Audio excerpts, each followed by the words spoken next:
صمیمي ملګرتیا په ژوند کې یو تر ټولو مهم شی د دوستانو، ملګرو او آشنایانو سره اړیکې درلودل دي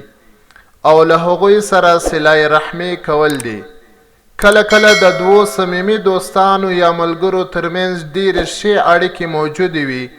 خو ناڅاپه یو داسې څوک چې حسد کوونکی او منافق طبیعته وي د دوی دوو ترمنځ بیلوالی راولي. د دې بیلوالي تر ټولو لویه لار دا ده چې د یو درواغو منفي خبره په بل ملګري پورې وتړي او دا بل ملګري ته یې ووایي. کوم ملګري ته چې د درواغو منفي خبره رسېدلې وي، که هغه تحقیق ونه کړي نو بې له شکه چې دا ملګري به ملګرتیا پای ته ورسوي. خو داسې نه ده پکار، بلکې د الله جل جلاله په دغه قول عمل کول پکار دی. په سورت حجرات 6 نمبر آیات کې الله جل جلاله فرمایي: ای مومنانو، که کوم فاسق تاسې ته له کوم خبره سره راسي نو تاسې د خبر په اړه پلټنه او تحقیق وکړئ، هسې نه چې کومې ډلې یا چاته په ناپوهي سره ضرر ورسوي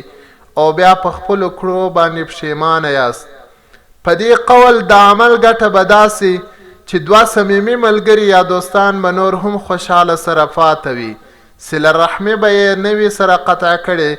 د منافق د منافقت مخه به نیول سوي وي او بل مسلمان به د لاس او یا ژبې له ضرره خوندي سوی وي. نو ملګرو د خپل ملګري سره باید په صحیح توګه په صمیمه ملګرتیا باندې په ښه ملګرتیا باندې زندگی وکړي، ځکه غوره ملګرتیا د ژوند یو له ټولو مهمو او خوندورو خوندونو او نعمتونو څخه یو لوی نعمت